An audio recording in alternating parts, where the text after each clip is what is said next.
ছাগল সম্বন্ধে জানুন। তো এখানে আমি কতগুলো ছাগল নিয়ে প্রতিপালন করছি। তো দেখতে পাচ্ছেন এই যে এই ছাগলটা হচ্ছে আমার ধাড়ি ছাগল, আর ওইগুলো হচ্ছে আরও দুটো ছোট, মানে এরা এখনও বড় হয়নি, তো এরা ছোট বাচ্চা। তো ছাগল সম্বন্ধে আপনাদেরকে সমস্ত কিছু অবগত করার চেষ্টা আমি করব। তো দেখতে পাচ্ছেন, আর আমি আজকে বলবো আপনাদের একটা বিষয়, যে এই যে আমার ছাগলগুলো এখন মাঠে ওরা ঘাস খেতে এসছে। তো ছাগল সম্বন্ধে জানার জন্য অবশ্যই আমার চ্যানেলটি সাবস্ক্রাইব করবেন। আপনাদেরকে আমার চ্যানেলে স্বাগত জানাই। তো দেখতে পাচ্ছেন এই যে ছাগলগুলো আমি এখানে ঘাস খেতে দিয়েছি। তো আমি প্রথমে ভাবছিলাম যে আমি ছাগল অনেক দিন থেকে মনে করছি যে আমি ছাগল দিয়ে প্রতিপালন করব, খামার করব।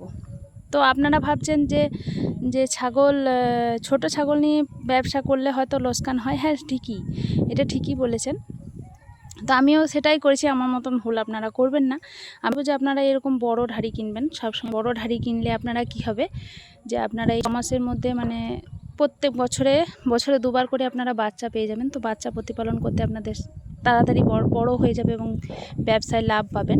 তো আমি প্রথমে দেখুন এই যে এইগুলোকে আমি ছোট ছোট হাটে কিনে নিয়ে এসলাম। আমাদের এখানে সামনে একটা হাট হয়। তো এই দেখুন এখন এরা বড় হয়ে গেছে এবং বাচ্চা দেওয়ার প্রায় বাচ্চা এবার দেবে। এরা গাভিন এখনও মানে হবে আর কি, হিটে আসছে এক দুজন, ওখানে আরেকজন চড়ছে। তো দেখতে পাচ্ছেন আমি এগুলোকে বেঁধে রেখেছি, কারণ এরা আমার বাঁধা থাকে না। ছাগল আপনারা সব সময় খুলে রাখার চেষ্টা করবেন। খুলে রাখলে কি হবে, আপনার ছাগলের শরীর ভালো থাকবে এবং এদেরকে সব সময় প্রতিপালন দেওয়ার চেষ্টা করবেন। এরা নিজেরা মানে নিজেদের মনের মতো ঘাস খাবে, পাতা খাবে, তাহলে এদের শরীরে গ্রোথটাও ভালো থাকে। এখানে সামনে ধান মাথা আসছে, তো তার জন্য আমি এদেরকে এখন কিছুদিনের জন্য তো বেঁধে রেখেছি। আমার ছাগল খোলাই থাকে, তো দেখতে পাচ্ছেন। তো সেই জন্য বলছি আপনাদেরকে, আপনারা যারা মনে করছেন যে ছাগলের ব্যবসা করে লাভ নেই, অবশ্যই লাভ আছে। আমি বলবো লাভ আছে, কারণ আপনি দেখুন এরকম যদি আপনি বড় ধাড়ি কিনে আনেন, আপনারা ধাড়ি কিনে এনে যদি ব্যবসা শুরু করেন, তো ব্যবসা শুরু করলে আপনাদের বছরে আপনারা যদি সেরকম ধাড়ি হয়, তো এই দেখুন এই ধাড়ি আমার, তো ওকে আমি হান্ডালি বলে ডাকি, এটা আমার আদরের নাম। তো এই দেখুন ও গাভিনী আছে, তো কিছুদিনের মধ্যেই বাচ্চা দেবে আমার হান্ডালি। তো আপনারা চাইলে আপনারা এরকম ধাড়ি কিনুন। আমি বলবো এরকম বাচ্চা পাটি ছাগল কিনে আপনাদেরকে কিছুদিন প্রতিপালন করতে হবে এবং ওয়েট করতে হবে যারা গাভিন হবে, এবং তারপরে আপনারা বাচ্চা পাবেন। তো অনেকটা লং টাইম হয়ে যাবে, লং টাইমে আপনাদেরকে পালন করতে হবে। পালন করে তারপর হিটে আসলে কিন্তু আপনারা কম দামে যেটা পেয়ে যাবেন, হয়তো কম দামে দেখতে যাবেন, কিন্তু আপনারা যদি আমার মতে বলে যে আপনারা এরকম যদি বড় ধাড়ি কিনেন, বড় ধাড়ি কিনলে কি হবে, আপনাদের মানে ব্যবসায় লাভ হবে। ব্যবসায় লাভ কী করে হবে, আপনারা এই যে বছরে দুবার করে দুটো করে বাচ্চা দেবে, অবশ্যই দুটো করে পাবেন, যেরকম যদি সেরকম ধাড়ি হয়। আপনারা যদি বলেন যে ব্ল্যাক বেঙ্গল, এই যে এগুলো আমার সবগুলোই প্রায় ব্ল্যাক বেঙ্গল আছে, এটা ব্ল্যাক বেঙ্গল, ওটাও ব্ল্যাক বেঙ্গল। তো এটা একটু আমার মানে বিদেশি আছে একটু, তার মধ্যে দেখুন একটু মানে ক্রস আছে এটা, বুঝলেন তো।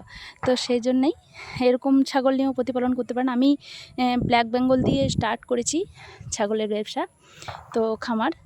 আমার এই ছাগলটা দেখুন, এটা হচ্ছে আমি ওই কিছুদিন আগে, মানে ওই মোটামুটি কিছুদিন আগে আমি এটাকে কিনে এনে প্রতিপালন করছি, এবং এ একটা বাচ্চা দিয়েছে। ওর বাচ্চা ওইটা ওখানে যে চড়ছে, কালো ব্ল্যাক বেঙ্গলের বাচ্চা দেখতে পাচ্ছেন, এই দেখুন বড় হয়ে গেছে প্রায়, ও বাচ্চা দেবার উপক্রম, এবার বাচ্চা দেবে আর কি।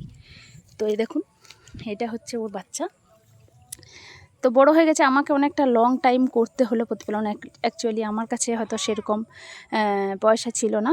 তো আপনারা চাইলে আপনারা পয়সা ভালো করে ইনভেস্ট করে এবং ছাগলের ঘর বানান, সুন্দর করে ঘর বানান, এবং তারপর ছাগল এরকম ধাড়ি কিনুন। 4-5টা ধাড়ি কিনলে আমার মোটামুটি মনে হয় যে অনেকটাই লাভ পাবেন। দুটো করে বাচ্চা হয়ে যাবে বছরে, দুটো, একবার আপনার আশ্বিন কার্তিক মাস করে একবার দুটো বাচ্চা দেয়, আর একবার আপনার ওই এপ্রিল আর কি, এপ্রিল মাস করে একবার বাচ্চা দেয়। তো দুটো বাচ্চা পেয়ে যাবেন। তো কেমন লাগলো ভিডিওটা অবশ্যই জানাবেন, এবং প্রথম ভিডিও এটাই আমার। তো এরপরে ভিডিওগুলো দেওয়ার চেষ্টা করব যেগুলো ছাগল সম্বন্ধে যে কিছু আমি জানি, যতটা শিখেছি আর কি, যতটা জেনেছি। আমিও অনেকটা ইউটিউব চ্যানেল ফলো করেই জেনেছি। তো আপনাদেরকেও আমি সব কিছু বলার চেষ্টা করব। যদি কিছু ভুল ভ্রান্তি থাকে আপনারা অবশ্যই ধরিয়ে দেবেন, ঠিক আছে।